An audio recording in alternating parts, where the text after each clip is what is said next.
Good evening, ladies and gentlemen. My name is Peter Igaga, and I want to welcome you to your favorite show, and that is Men. Now, today we are going to talk about a very interesting topic, and it's about women, even though there's no women on the show tonight. But we're going to talk about something that might just get a little bit rough, but as my Indian friends say, what to do? Now, tonight we're going to be talking about women who are not afraid to share. Is it something that's becoming the norm, or is it something that we're just getting more aware of? Stay with us, and you'll be the one to tell us whether we're on the right track or not. Now, don't forget, this show is brought to you by Obulamu. We love having you here, and we're at the Sheraton Kampala Hotel. Now, we want to hear from you because this is your show. Go to our Facebook page, like it, and engage in some of the discussions that are going on there. Or you can follow us on Twitter. The handles are on your screen. Now, I want to welcome our guest, who arguably is one of the best dressed men in this country. Yeah. Honorable Mkula, welcome to the show. You're not a stranger. It's good to have you back. We're excited to have you back on the show. I'm happy to be back again on Men, and seated among its men. And we also have Banji. Banji, you've been slightly controversial for a good number of reasons, but hey, that's what life is all about. It's what makes it happen. But also good to have you here. Now, we're going to jump into the deep end, and I'll start with you, Banji. There's this trend that is coming up. Women seem to be more more acceptable to sharing. We're in a situation where they are saying, okay, fine, they can be what some in Swahili is called mpango wa kando, a side dish, whatever it is you want to call it. In your thoughts and in your opinion, why is that? You are putting me at diving in why deep is that? Fundamentally, we have to understand one thing. That in the past, it was the family to choose for the man, for the woman, the husband, the partner. So, they didn't have much say. Now, society has evolved, and now the woman has been given choice. And I want to link that one with what I call a good man. The good man, the marriage material. The Americans have a tendency of saying that to be called an expert, you must have done something for at least 10,000 hours. Then you are an expert in that. So there is a tendency for a married man to be an expert in handling women, because he's dealing with a wife every other minute. So because he has modeled his behavior to being a husband, even the non-married see a quality of a husband in him, so they run there. I think that's how I would put it, although there are other factors. Yeah, but to me that is the main push factor. Right. Captain, in your opinion, I dare say men like you are in trouble. I'll tell you why. Why? Yes. First of all, a man who has money, who has social status, and is good looking. Is good looking. He's educated. He's a sharp dresser. And you see, he also has magazine. He's not a dauphin. And he has a nice smile. You're bound to attract. So, what is the problem? Teach your ways, master. I don't encourage you, Colin. Is it that... I'm a married man. Now, is it that our norms that we had in society are going down the drain, or is it just that there are just no good men? The younger men who are coming out are not stepping up to the plate. Why is that? I don't know about what you're saying, but now let's hear from Captain first. Then I think the most fundamental thing here is that because of the social transformation taking place now, social and economic transformation, a number of factors come into play. One is economic. Men and women find it convenient to have a man with money. Men and women find it convenient to have a man who can provide, pay rent, provide a house, and be able to give a credit card or give money so that she can be able to have a good life. The other point is some women have a position where they want to have it convenient for them, meaning that she will call him when she needs him, so that they can have convenience of a good time. Then the other aspect of it which emerges, which I see, is also a factor of excitement of having an affair maybe with a man who is married, and seeing to it that the secrecy that is involved in it is exciting for them. The danger. Yes, Yeah. it's exciting. Pumps the adrenaline. Then finally, the other aspect of it is that women sometimes get to a point where she says, well, I've been around and I cannot get a man. All I want to see is that I can have children from another man or from a man, and I'll look after them. A decent man. So that my children can also go to good schools. My children can also have a bright future, have security. These are factors that surround both the social and economic status of a woman, and that's what I think is the foundation of this kind of relationship. Great stuff. Faisal, where have you guys gone wrong? Because I No, mean, we're actually not going wrong. then what's happening? What's going on? Adding on what Benji said, he said something about women being more confident. I mean, back then there used to be myths like women don't make the first move. Yeah, growing up, our mothers, you're not supposed to make the first move. You're supposed to wait for the man to always come, which has changed now, because girls are confident. I mean, if she sees you and she likes you, and she's your girlfriend, but she likes your dad, she'll go for your dad. Because she's confident. She's not going to wait for him to come approach you. She's going to just wait for a moment. You're not around, and she'll do whatever it takes. And another thing, you people are kind of dragging it to the money whole related bit. Let me tell you something. No woman wants to share a man. I know that for a fact, because I've grown up around women, and even my sisters just, they don't want to share it. It's like, if you're my best brother, you're only my best brother. You're not her other best brother or something. So there are circumstances that force some of these women to stay. You have kids, yeah? Yes, your man has a side dish, but if you leave, what about the kids? No, but forget about now, like the official wife. I'm saying, how comes we've got those ladies on the side who say, this man is married, I know he's married, he's never going to be her. She knows very well he's never going to be hers. But she's accepted it and said, you know what, it's fine. Because she's, people these days give in to their desires. Back then, they would tell you, they would teach you how to handle your desires. They were singers. They would tell you, if you have this and this problem, do this. You have this, do this. But now, it's just series. Most of the things we are doing, we are learning them on TV. Yeah. They will relate to it, and they will be like, oh, I can also do what that girl in Telemundo is doing. Let me also just go sleep in the bed, and he'll come back early, and he'll find me, and and we'll share, because I mean, life is about sharing these days. Before you go, someone else.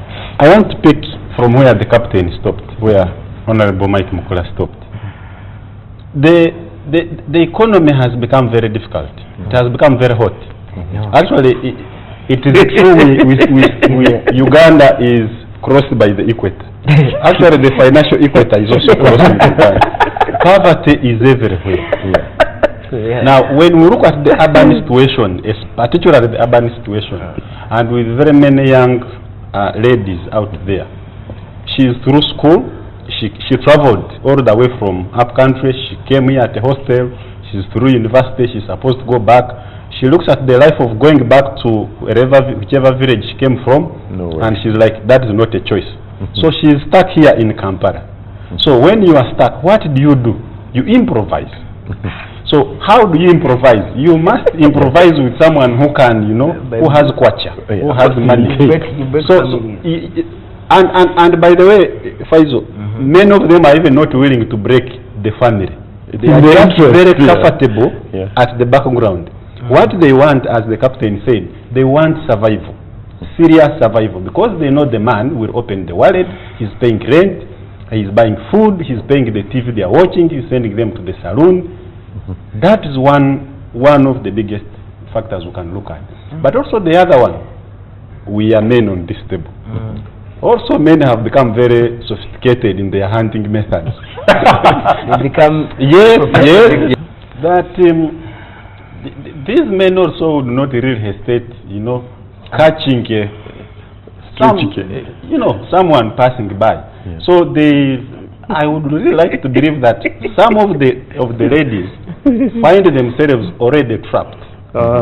Okay, they think that they are with a Colin who is single, and at the end of it all, when they find out later on, Colin is very stable somewhere. So they already trapped, and then they are like, it's too real for some people. they are like, now I'm already trapped. What do I do? Yeah. No. Too real. Let me keep here. Since Colin has a wallet, let me now enjoy. I think I'll come to you, Captain. But Chris, I want to ask you, is this something that has always been happening? Only that now, because of the way our society is, there's more accountability. I'll give a simple example. During our parents' time, I mean, if Mzee said he was going up country, he's going up country. Nobody will ever know if he was still in Kampala or he has gone up. There were no phones, there was nobody who would spot him somewhere, take a picture of him and post it on social media or anything like that.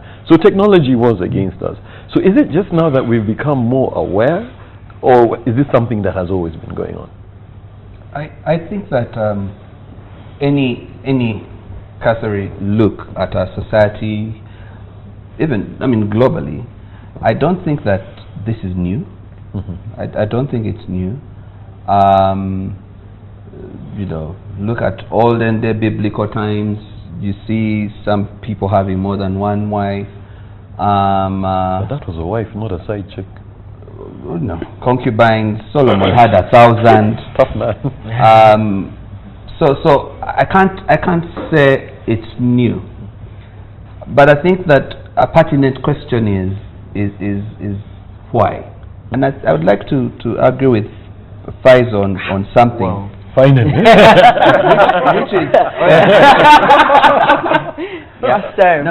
which is which is that there's actually no woman who wants to share, because within the basic wiring of every woman, there is a desire to be special, to be the one who stands out, to be the one who your man looks at, appreciates, and you're the only one.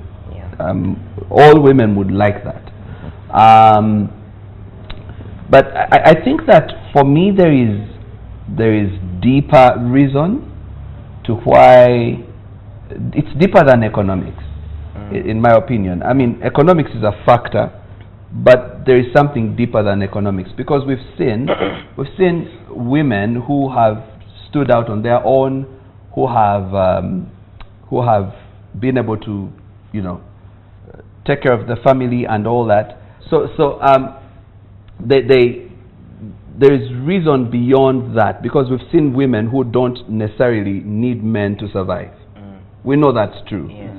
I think that increasingly, because of an over-sexualization of our society, girls grow up, being, seeing that women are treated as sex objects. If you want something, you sell your body. And they are sort of being devalued and debased. The girl child is raised differently from the boy child, in the sense that you raise the boys like, you got to be tough, you got to make money for your family, you've got to do this, and then you're raising the girl to just be a wife. Not necessarily everywhere, but that has been a trend that's been going on for a very long time. So I think that in the long run, you find that many girls don't value themselves, don't see themselves as people who can stand on their 2 feet, make decisions, take care of themselves. And I think that's a bit of a problem. I think it's an intrinsic value problem. So I think it's a value question. Okay, we do have to get into a break. I told you. But there's a very old Boney M song that says, every woman needs a man. So when you say not every woman needs a man, I beg to differ. Now we are here at the Sheraton Kampala Hotel talking about why women seem to be increasingly more willing to share. Don't go anywhere. We'll be right back after the break.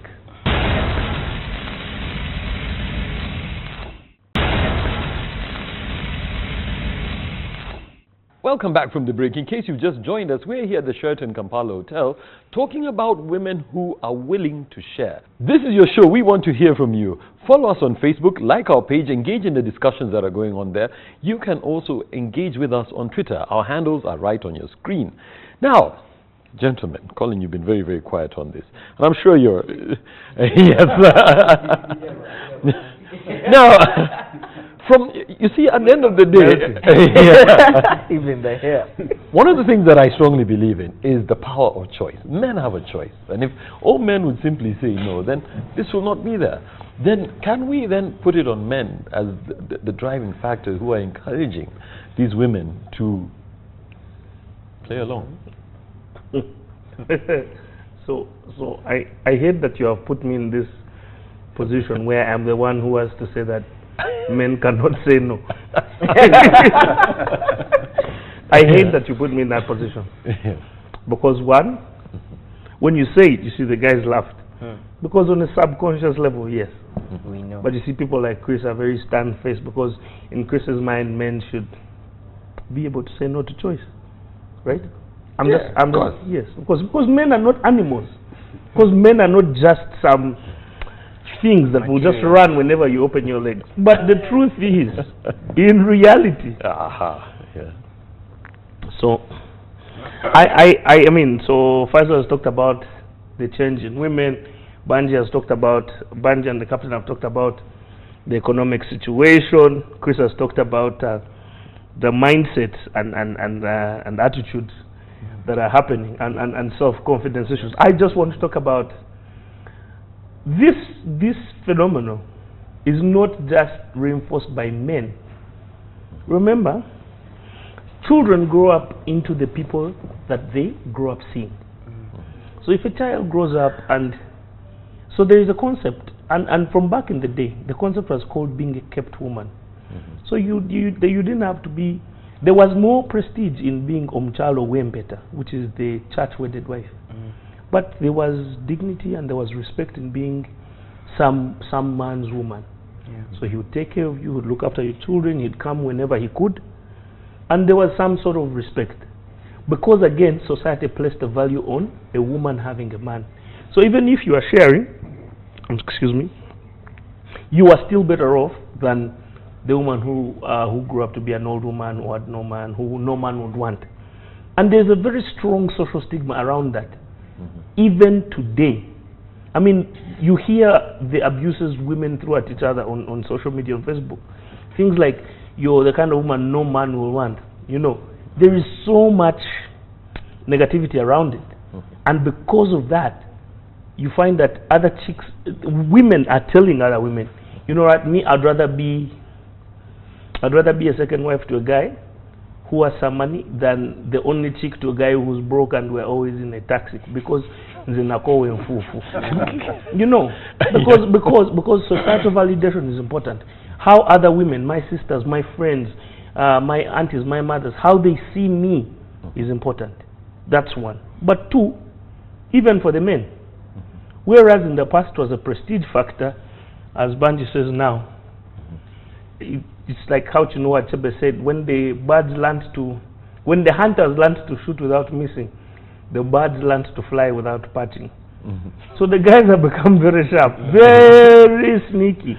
And I want the captain to back me up on this. Because, you know, the captain has traveled around the world, you know, in counterintelligence. He's a married man. But, yes, but I'm just saying, because I'm talking about like he has seen the world in countering hostile enemies and engaging them. People have become very sharp. These guys, they're so dangerous. You're there, and these days it's so risky. You go out with your wife, you don't know who's going to take her away. It could be a Peter or it could be a Rita. Like, it's so risky. Chicks are vibing your chick, you know, other guys are vibing your chick. Like, the risk is so high. Like, so the threat is multiplied. And I think that in the face of such, you know, strong odds, men have had to, you know, evolve as well. But then don't you think the problem is, one of the problems is, and Captain, I'd like you to just throw in a few words there, because you were named as the one who had seen a lot. Is the problem then that we have very few good men, and the number of men who are ready to step up to the plate is becoming less, such that now the women are saying, hey, you know what, if there's I can get a good Short guy. supply. Yeah, short supply. I think, first of all, let's not look at it at now, meaning that it is not now that women are able or willing to share. Yeah. If they have always shared, King Solomon from the biblical times, if you look at the Chinese history, there was what you call the Ming Dynasty, the man who had 1,000 wives, I think even more. Yeah. The point is that, to me, I think there are a number of factors that come into play again. One of it is the social upbringing, the family upbringing. You will note that currently now, people are more promiscuous. There's a tendency now for people to be a little bit more loose. You know, when you hear stories of our girls in the universities, in the hostels, one vehicle has come and then another vehicle has come, picking the same girl. You see, this again tells you that in that social being, it is normal for them to move in and out. It's normal for them to live with one man and then another man. But also turn it the other way around. The men equally tend to have an opportunity to have many mistresses, side dishes, or what you call the ones that they want to have a game with or play with. But the foundation of it all, now you have in our society what they call the gold diggers. Yeah. The core of this situation. The gold diggers. The gold diggers. Yes, yes. Thank you. The detoozers. You put it there. The dentist. Yes. Now, this is now what you call the social trend. And men find it easier. They find it normal. For them, they know so and so is a gold digger. But they go on. They want to associate with them because she looks good, she looks beautiful, she dresses well. They invest in themselves. They invest in themselves. I've heard of stories of people who go out and are prepared to spend, say, take $10,000 or $20,000, $30,000, go to Dubai, enjoy yourself. Now, once you have invested that kind of thing, Faisal here may not be able to spend that amount of money. Even $10,000. So now, if you are Faisal is faced, he's got a girlfriend, and maybe even a mistress or somebody he intends to marry, and he gets a competition, somebody who is prepared to spend $10,000, $30,000. So you see, I get it. In my situation, this has become a David and Goliath scenario. Now you can imagine that kind of competition. Where do you put the young girl to? She gets into a very precarious position. Then the other aspect of it is that you have also got to understand that there are women who live by themselves. They are corporate. They may be working with MTN, working with a bank, one of these corporate bodies. Sure. And they have got to a point where they see that there is no man who is matching her status in society. And men also say, oh, you mazma wamfu. I think, Chris, maybe before you come in, Igaga asked the question, are good men really becoming scarce? And I just want to connect it with what the captain has said. Now, our society is changing, is evolving in such a way that, first of all, for the ladies, their standards are going high. They're educated, they have money. So when it comes to the choice of the ultimate man, they look among their peers. There might not be a candidate. Okay? The potential candidate is already taken. So they weigh which one is the greater devil. To go for a lower cadre, or I go for a higher cadre who is already with someone. And so some of them, the choice is actually obvious. But Colin, there is a point Colin brought, which I don't want us to lose, quoting Chinua Achebe, that when the birds when the hunter learned to shoot without missing, the birds learned to fly without patching. Yeah. But actually, the hunter improved his method. He learned to shoot mid-air. So now, there is no escape. The sniper And will some catch countries say we have soldiers in air, on land, in the sea, Covered. you know, covered. Yeah. So these are the trappings of society. And I want to go back to the economic part of it. There is also a danger in which the many ladies, many girls, or many women are losing the protection of a society. Now, again, it goes back to the changing society. You know, in the old society, you would know that this is so and so's daughter. So when you see her standing with Chris, you would tell her, "You, Chris is married. What are you doing there? We go home." Yes. But now you are finding them on Kampala Road. You are finding them standing somewhere at a shop. You are not bothered. Yeah. Give them a lift. In other words, the ladies and also the men have lost this social protection in which they used to be, you know, everyone had appetite, but used to be controlled by social values. and Now, fear. and fear fear of shame. and fear of shame. Now, which has reduced because I mean, you are in Kampala here, your family is there. No one is starting on you to say you are exceeding expectations. So because of this, I think they also bring us a bigger problem. Interesting point, though. So that, I mean, the thing is that if we're looking at the facts on the table, those facts are real. Yeah. That's true. Stuff like that happens. Yes. And I don't want to contest that at all. If you watch the news, if you're in society, you see that the social support around young girls and all that has waned and things. But I want to still speak into this question you asked. Are there a few good men? Is it a case of there not being enough men that women have to compete for the available ones? But while they're competing for the available ones, are the available candidates giving in to the pursuit of women? Because we need to look at it this way. Are women snatching men, or are men being more generous with opening their zip? Right? Because that's a thing to look into. You know, it's like saying, okay, so here's Captain. He's well-to-do. He's all these things.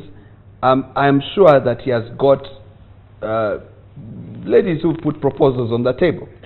Is that true, Captain? I can tell you 100%. So the question is, for a man, you need to decide: am I picking the proposal off the table, or I'm not? Am I going to pick the card and play, or I'm not going to touch the deck? All right. So while we are on one side saying that women are more willing to share, there's also some men who are more willing to add to the number of their harem, if at all. Yeah. Now, on the flip side of that, I have seen men who are insistent on staying faithful to their spouses. That's true. Right? I've seen men who are insistent. I mean, he's not denying. Beautiful girl, you're here. I see you're available. Everything is ready to go. I am not buying. Okay? There's men like that. But I think for me, what hurts me the most is there are fewer good men who are fathering the girls that are coming up. For me, that is my problem. The whole thing of, if you raise your child, your daughter, to be an assertive girl, not aggressive, not passive, but assertive, one able to say, this is where I'm going, this is my direction, this is how you treat me, right?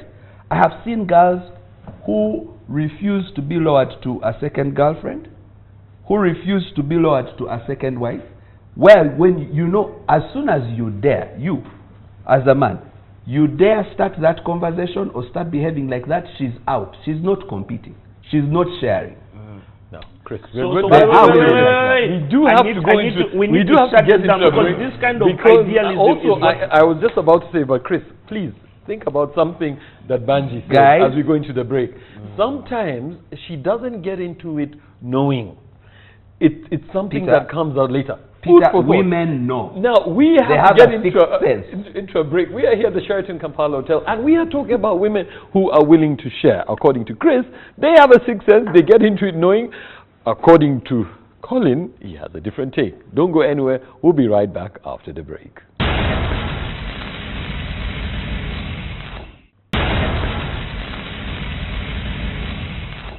Welcome back from the break. In case you've just joined us, we're here at the Sheraton Kampala Hotel talking about women who are willing to share. And we are lucky because we've got two very interesting guests. We've got Banji, who's not a stranger to the show. Also, we have the Honorable Captain Mike Mukula, who's also not a stranger to the show. Been here before. Yes. So, Now, you heard what I Chris heard what said. Chris Yes. said. I heard what Chris said. And you know, when it's interesting because when Chris speaks, his words just come out matching with unquestionable authority. It's just like, this is black and this is white and there is no gray. But unfortunately, In reality. here's what happens. He's driving the moral ship. This is what happens in real life. In real life, these people you're saying exist. They stick by their values, whether out of a sense of values of how they were raised or some sense of religion and faith and a faith-based approach to this. They choose to remain. And here's what happens. They are a drop of good water in a sea of bad, salty water. Because everyone around them. So when you, as the guy, bring up the conversation and says, I'm gone, tomorrow she's already going to be replaced. But There's another girl who's saying, you know what? That girl doesn't know what Do you she's doing. realize? Me, you just move and I show you how happy I can Do you make that realize guy. that I started by saying I cannot contest that these things are not happening? I do realize that. Do we all remember that? Yeah. Yes. But could you also stop to think that there are actually people who have decided to stay faithful in their relationship? Yes. that's there. All right, and that's the point I'm making. Those people also don't fall from the sky. The same way we have said that we learn by modeling. I mean, there's three ways we learn: information, imitation, innovation. So you get information, but you also model. You see people who are living a certain way. And then you... So there are people who have seen a lifestyle modeled where they are faithful people, where there's a man who is faithful, who is not here and there, or where, because you see, and this is a theory I hold. You could debunk it. It's open here. I would like to put it on the table. I think that essentially a father, in the way a father loves his daughter, there's a certain sense of intrinsic value she gets based on how her father loves her, that she will be looking for. She sort of has a thermometer, a gauge, a thermostat of how a man should treat her. So if you come and you're treating me a different way from what I'm used to, I am not going to take that. Right? Now let me finish. So there's a scripture that says everything is permissible, but not everything is beneficial. Right? Yeah. All things are permissible, but not all things are beneficial. So when a child who grows up, say for example, in a prostitute's home, is going to have a certain range of allowable things that may not be normal, which are normal for her, which are not the same for a child who's grown up in a stable home, because the standards, the levels in their mind are different. Now this is where I am saying, as men, I think it's absolutely important that we do not throw in the towel and say this battle is lost. Yeah, I think let's look at it this way. Okay. Let's go first to what my brother was talking about, the ideal, or what you call idealism. Yes. When you go to the ideal, then you go into the religious values. Yeah. Let's start from that Faisal, you're Muslim. Yeah. when you look at the Quran and you look at the Hadith, the Quran allows a man the Muslim man to marry as many as 4. Yeah, if you are able. If you are able. Yeah. Okay? And it's very clear that they learn to share. No, actually the woman has to consent. She doesn't have the woman has to consent. But she you agrees go out, but she doesn't get have much another of a woman. choice. Before, I mean, look at this. You've been with a woman for 10 years and she has kids, and you're going to tell her, you know what, I'm going to get another woman. Most of the women consent not because they want to, or they believe, or you know, they're like, okay, go on. They consent because they have children who still need your support. Fine. Now, Which is still wrong according to Islam, because you're supposed to be completely okay with it. But you can see this is the ideal. Yeah. The ideal has that there is consent. 4 women learning to share a man. Yeah. But then Consent. again, you have to look at Uganda. How many? No, when you're saying in a situation, He's laying out the situation. He has laid out the ideal. learning how to share. Yeah. Now, when you look at the African tradition, my grandfather had 7 women. My other grandfather had 21. Now, Children or women? women. my grandfather was 13. Wow. Your grandfather had 13. Yes. Mine Like had you- a 9. Maybe 9. maybe, Like you can imagine. maybe we are This was a related. farm. Yes. This was a farm of women. Who is that guy who says farm? Yeah. Abdul Muraz. Abdul Muraz. Yes. Abdul Muraz himself says he has a farm. Yes. So, the African tradition and the setting, women have to learn and they share. And you'll find that, again, that is the African setting. Now, the traditional Christian, a Catholic or Anglican, you go to church and you swear to stand with him and her until what? That does your part. That's your part. So it means that you are told to stay with one woman, and you're supposed to be faithful to her. But the question, and she's supposed to be faithful to you. But again, we are supposed to bring our children following these ideals. And that's what my brother was talking about. That's what you're talking about. There is the ideal. But again, now there is the ideal and there is the reality. Outside the box, what is the fact and what is happening? And that's why we're saying that because of the socio-economic challenges that women face and the way society has evolved now, you're talking about watching Del Mundo, the Mexican movies, and you're talking about the movies that are taking place now. You've got to see, you now get to realize that they are mistresses, they are side dishes, they are those who are actually in love. Then you also get those who are the truthers that we're talking about, the dentists you're talking about, and so on and so forth. This is the society we live in now. Now, we were talking earlier on and we're saying that, before we came on board, we're saying that the rate at which we are producing children now, when you look at the demographics, the single mothers in this country are overwhelming.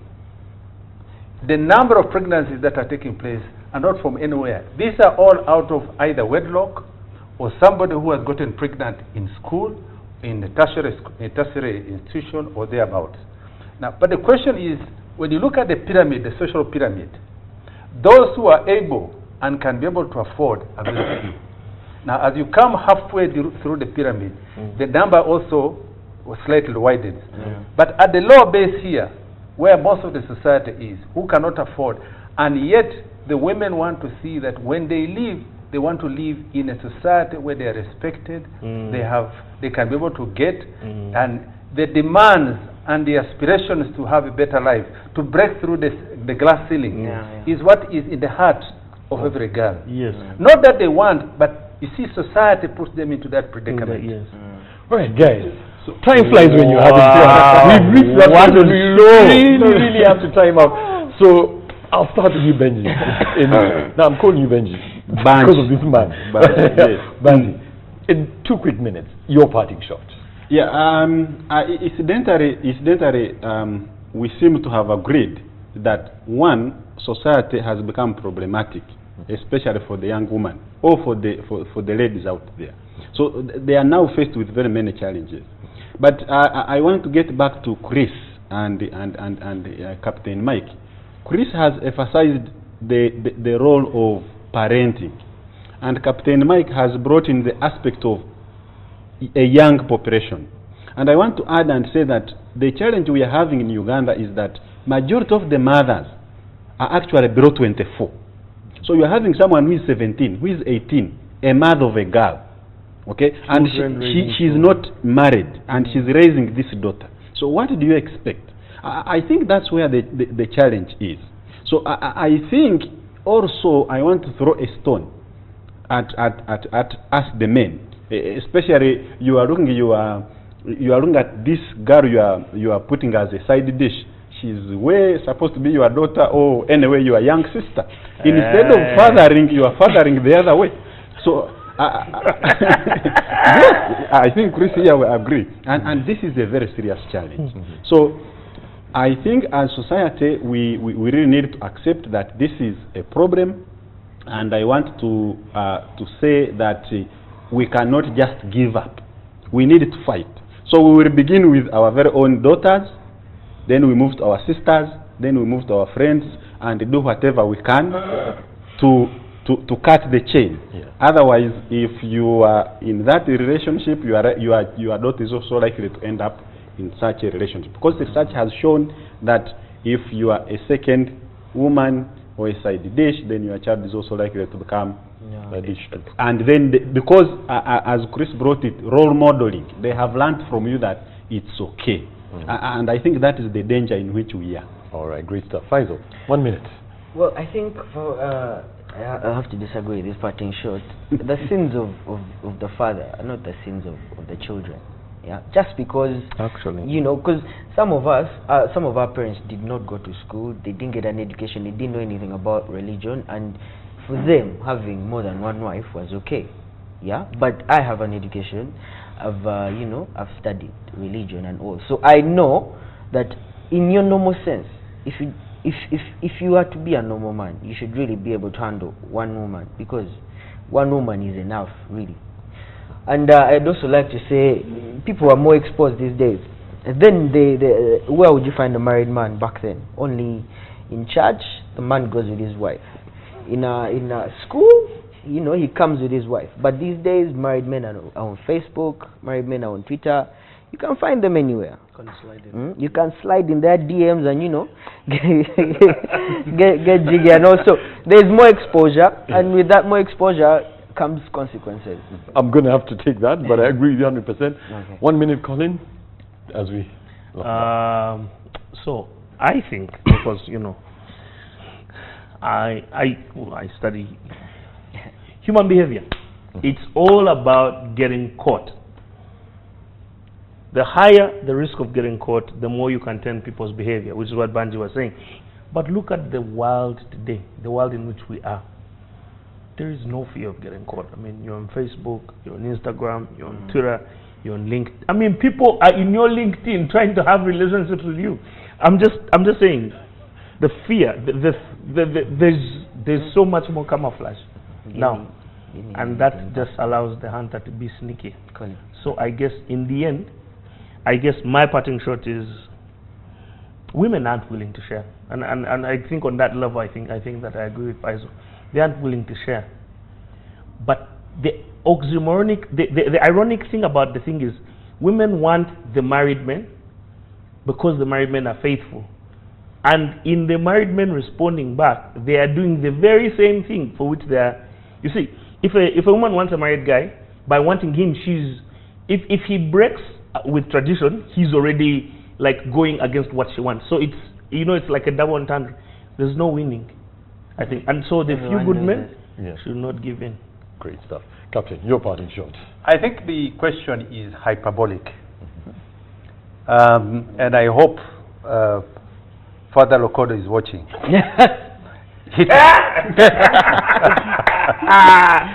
Because he will continue to have a headache. Because this is a matter of ethics and integrity. But you cannot police ethics and integrity in every soul and in every body. Yeah. The point I want to say is that society is changing. As you have said, we have the social media now, which is expanding every day. The kind of things that we get in our WhatsApps is something that if your friends, some of you who are married, if you got exactly what is being sent to you, Heart attack. you'd have heart attack. And that's why you see that most of the breakups now that have occurred are a result of the social media. And because of this social media, it is changing, the mindset is changing every day. So my message is very clear. I think society is evolving. To me, I think this is an individual matter, and we should leave it to people on their own to decide their own future. After all, this is a free world. Let people decide their own direction, and let people live as they wish. We can only guide and let the church do its work. Let the mosque do their part. Let the parents do their part. But this decision for one, or a lady, or a man to live should be left to each individual. Great stuff. Chris, as we wrap up. Yeah, we've been talking And we about agree. whether women are more willing to share men, and I think it's, for me, some women may find themselves in a difficult situation, but no woman wants to share. No woman wants to share. And I'd like to speak to women watching this right now. There's a scripture in the Bible that says the king's daughter is beautiful within. There is value in you. There is so much value in you that you don't need to be treated like a slut, because you're not one. To be treated like a piece of meat, a sex object, because you are not one. The whole notion of omusajja taba womu, you don't have to live by that. There's men like me, men like other men, and there's many, even in younger generations, who are able to stay committed, because if they see value in you, they will value you and respect you. So if you know how much value you have on the inside of you, if you know that you're fearfully and wonderfully made, you're highly favored by God, you're special, you're important. You're not just any piece of meat. You matter. If you carry yourself like that, you'll attract a man who treats you like that. All right, great stuff. Now, ladies and gentlemen, you have heard it. We are out of time. We've had a great evening. As always, we just want you to take care of yourselves. We are here at the Sheraton Kampala Hotel, signing out and saying good night on behalf of Obulamu. God bless.